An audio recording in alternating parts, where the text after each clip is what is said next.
Thought nothing of it, but it went wrong here.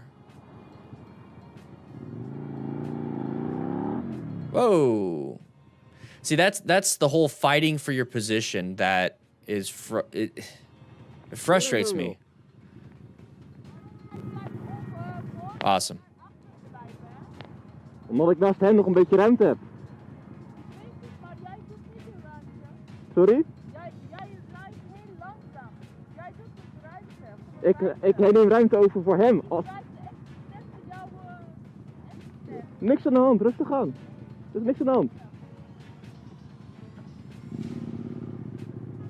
Whoa, she went like right on that dude's butt towards the end. Look at that. She's gonna start to accelerate into him. Look at that. She accelerated with him. She's not very good with her space cushions.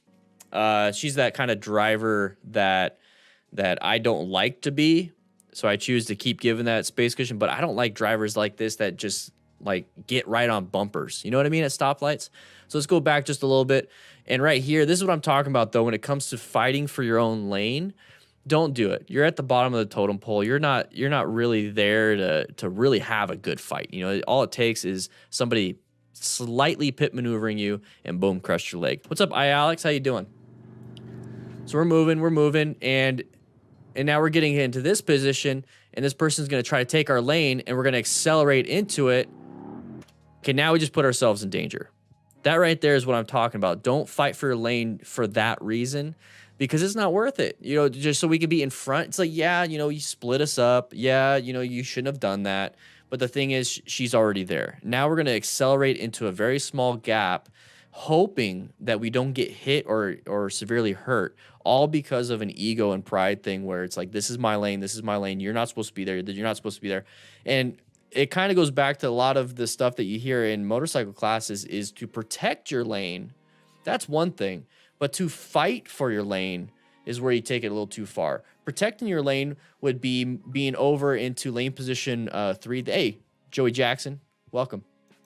So to protect your lane, what you do is you stay towards the middle of the lane.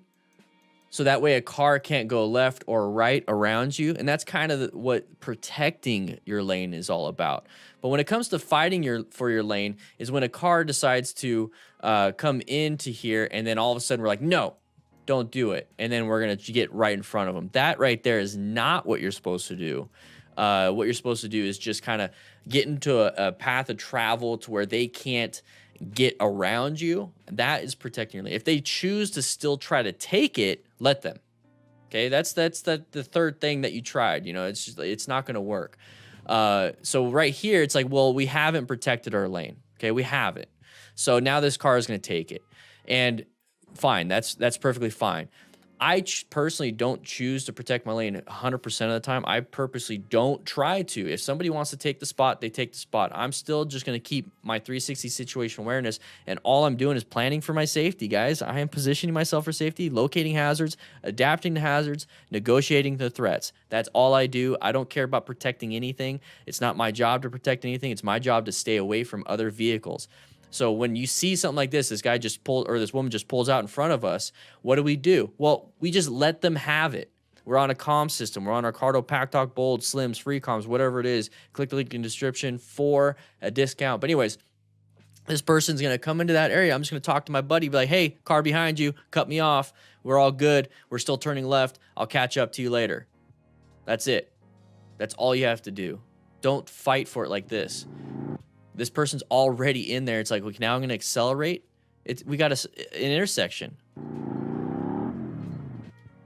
Don't do that, please. Please don't do that. That just opens you up for danger. It opens you up for a crash, close call, all these things. So the person created the close call, but now we're going to make it worse. The person creates the close call. You have no control over that. Let them have that. Boom, end of story. Now it's not a worse close call, and now it's not a possible crash, okay? Steven Jackson, thank you so much for the donation, man. Appreciate it. But that's what I would do. And then if you want to have an argument later, fine, whatever. I'm going to be talking to my buddy on the Pack Talk and call it a day. End of story. Moving on. Michael, exactly. My dad taught me it never pays to be dead right. You can be right all day long, but if you're dead, it doesn't matter. Boom.